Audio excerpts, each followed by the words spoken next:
we need to talk. Yeah, you and me, we need to talk. Because why you didn't tell me that it was going to be hard out here like this in these YouTube streets? You just left me hanging like that? Like you just left your girl, just left me out here just to learn on my own, huh? Okay, I see how you do. But listen, we gotta talk. I see y'all in a little bit.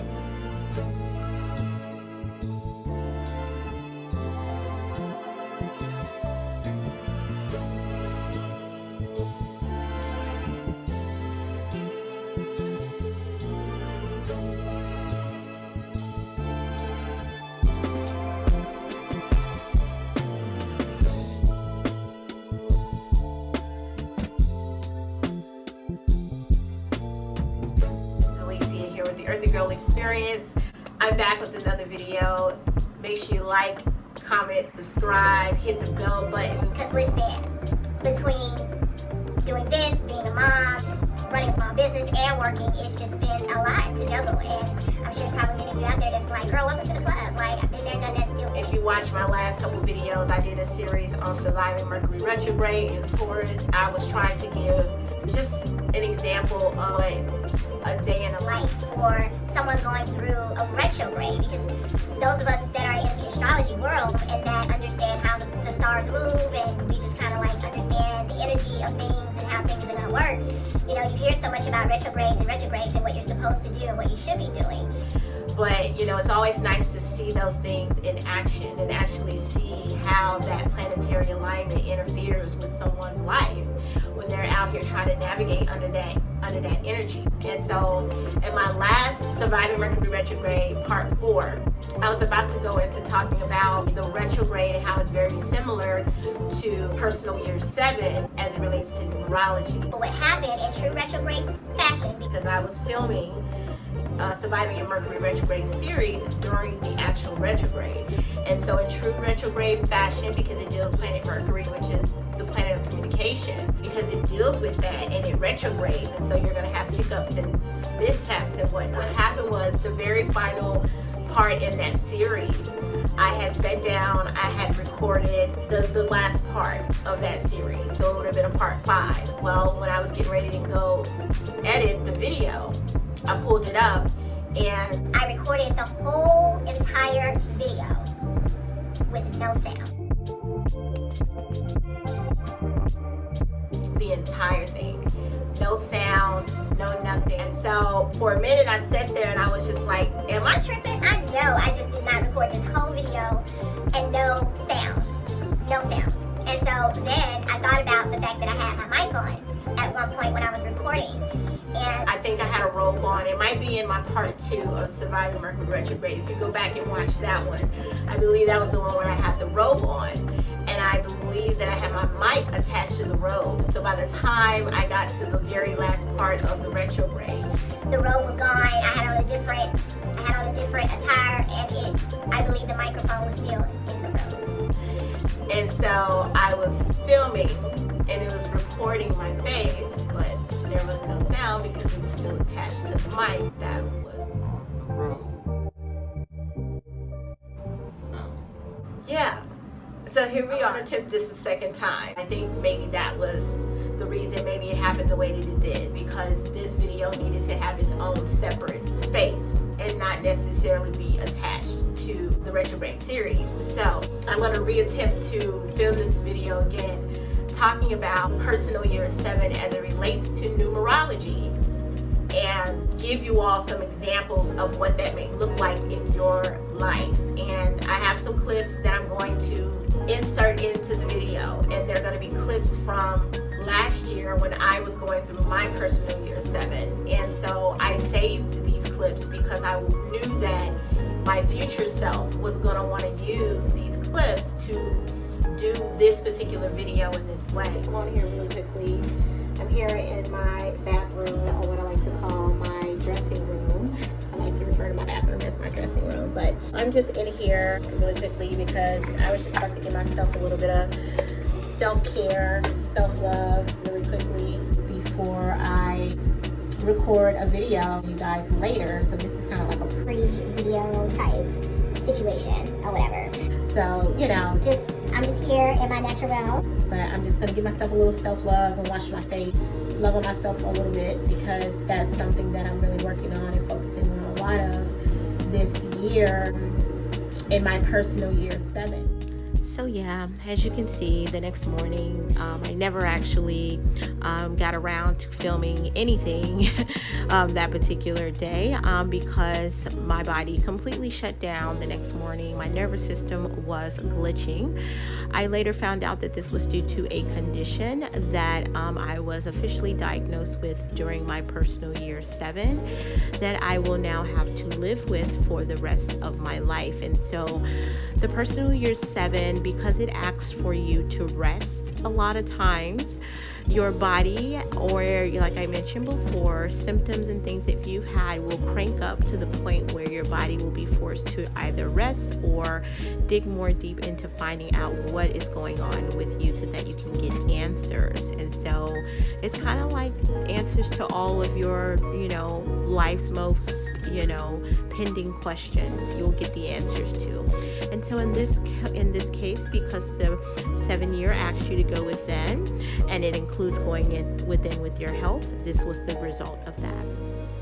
And so at this point, those of you who are in a personal year 7 may have already started to experience some things that have been happening in your life, and you just didn't understand why it was so much happening. I'm doing this video to bring examples of that to help someone who may be in a personal year 7 currently this year. Now, as a collective, we are all in a personal year 7 right now, according to the Gregorian calendar that we are currently in for 2023. If you add all of those numbers up, we are in a personal year 7 as a collective. There's a difference between being in a personal year versus the collective as a society, as a world. The energy and frequency that the entire planet is under right now.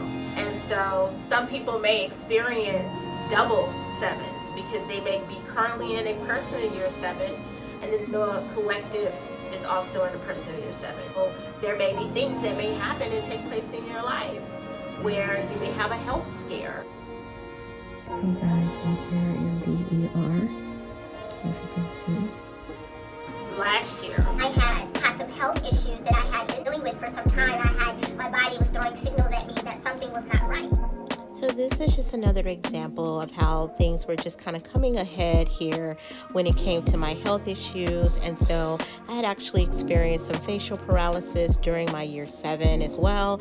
And so this was actually me filming my face, getting ready to have another episode of facial paralysis.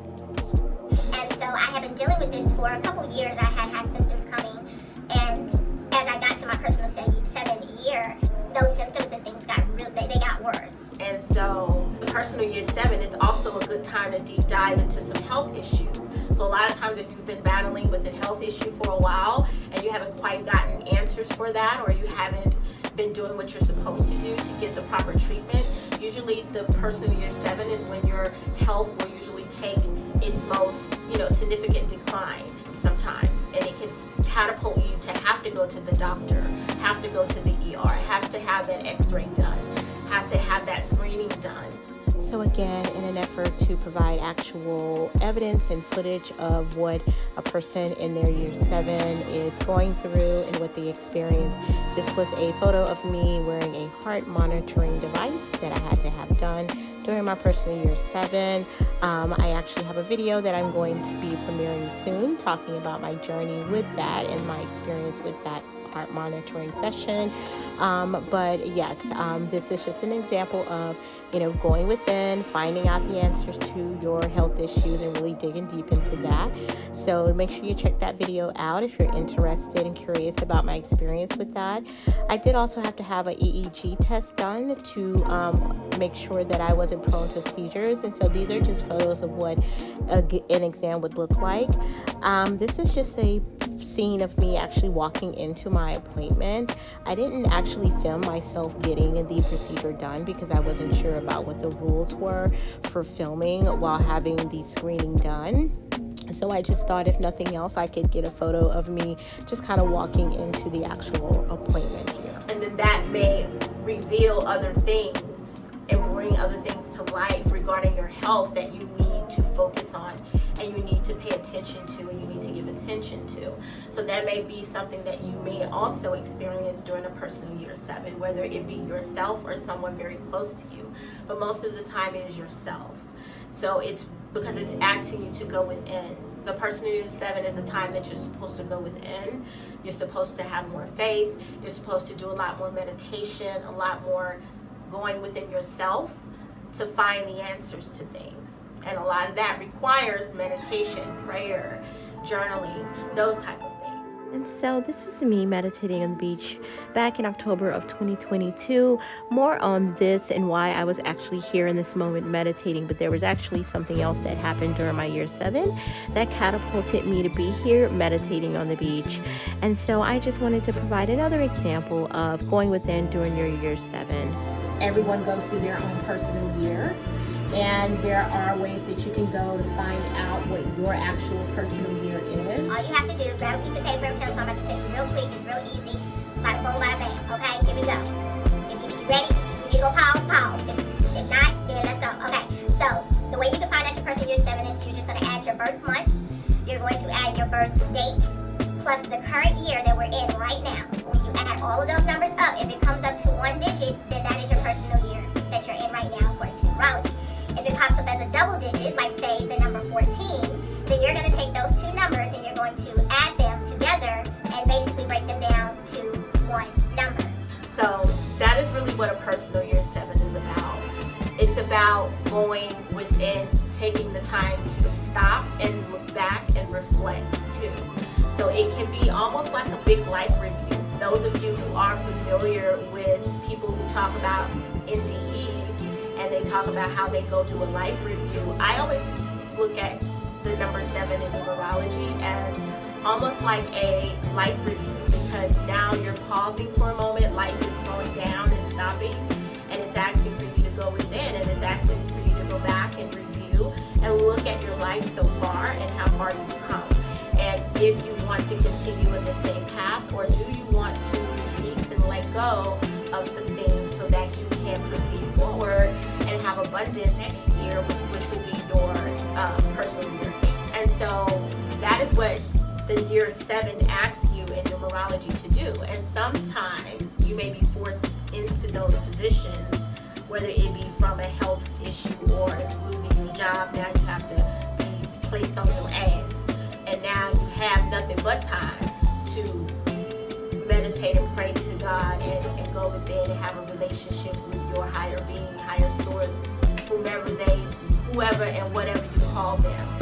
Sometimes those events take place and it forces you to do that. But this is because this is a period of growth and planning, so that when you come into your year 8, you're ready to rock and roll. That is why originally I was going to tie it into the retrograde series, because usually during a retrograde it kind of deals with the energy of going backwards. And so the year 7 can kind of be looked at that in the same way when it comes to numerology. At least in my mind, that's how I look at it.